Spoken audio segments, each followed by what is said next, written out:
AP film development corporation మాజీ chairman Posani కృష్ణమురళిని Annamayya జిల్లా Rajampet sub జైల్లో పల్నాడు జిల్లా నర్సరావుపేట పోలీసులు అదుపులోకి తీసుకున్నారు. అతనిపై వరుస ఫిర్యాదులతో పోలీసులు పోసానిని పీటీ వారెంట్ కింద అరెస్టు చేసి తదుపరి చట్టపరమైన చర్యల కోసం నర్సరావుపేటకు తరలించారు.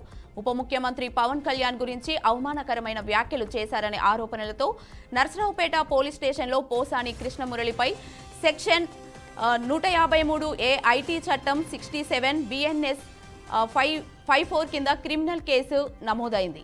రాజంపేటలోని పోలీస్ అధికారులు ఆ నటుడిపై రాష్ట్రంలోని వివిధ పోలీస్ సెక్షన్లలో 17 కేసులు ఎదుర్కొంటున్నట్లు వెల్లడించారు. అనంతరం పల్నాడు జిల్లాల నుండి 3 పోలీస్ బృందాలు పీటీ వారెంట్లపై శ్రీకృష్ణమురళిని కస్టడీలోకి తీసుకోవడానికి సబ్ జైలుకు చేరుకున్నాయి. ఉన్నతాధికారులతో సంప్రదించిన తర్వాత జైలు అధికారులు వైద్య పరీక్షలు నిర్వహించిన తర్వాత నటుడిని నర్సరావుపేట పోలీసులకు అప్పగించారు. తర్వాత పోలీసులు అతన్ని న్యాయమూర్తి ముందు హాజరుపరచడానికి నర్సరావుపేట కోర్టుకు తీసుకెళ్లారు. పోసానిని నర్సరావుపేట సబ్ జైలుకు పంపాలా లేదా రాజంపేట జైలుకు తిరిగి తీసుకురావాలా అనేది కోర్టు నిర్ణయిస్తుంది అని ఒక పోలీస్ అధికారి తెలిపారు.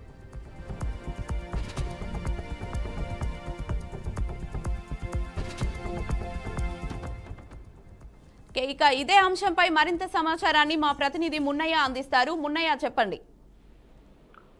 ఓకే కీర్తి, అన్నమయ్య జిల్లా రైల్వే కోడ్ జూనియర్ సివిల్ కోర్టులో పోసాని కృష్ణమురళికి 14 రోజులు రిమాండ్ విధించి సబ్ జైలుకు పంపిన రాజంపేట సబ్ జైలుకు పంపిన విషయం అందరికీ తెలిసిందే. ఏపీ ఫిల్మ్ డెవలప్మెంట్ కార్పొరేషన్ మాజీ చైర్మన్ పోసాని కృష్ణమురళి అన్నమయ్య జిల్లా రాజంపేట సబ్ జైల్లో ఉన్నారు. వారిని పల్నాడు జిల్లా నరసరావుపేట పోలీసులు అదుపులోకి తీసుకున్నారు. అతనిపై వరుస ఫిర్యాదులతో పోలీసులు పోసానిని పీటీ వారెంట్ కింద అరెస్ట్ చేసి తదుపరి చట్టపరమైన చర్యల కోసం నరసరావుపేటకు తరలించారు.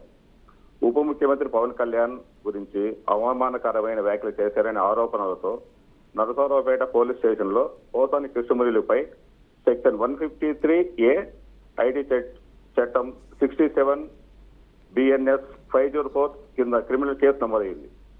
రాయపేటలోని పోలీసు అధికారులు ఆ నటుడిపై రాష్ట్రంలో వివిధ పోలీస్ స్టేషన్లలో 17 కేసులు నమోదైనట్లు వెల్లడించారు.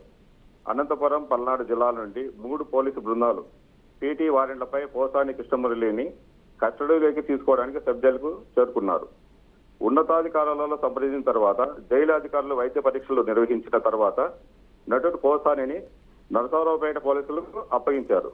ఈ నేపథ్యంలో పోలీసులు అతన్ని న్యాయమూర్తి ముందు హాజరుపరచడానికి నరసరావుపేట కోర్టుకు తీసుకెళ్లారు.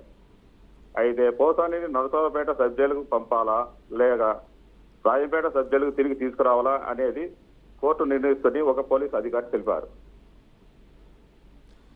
Right, thank you Munnaiah.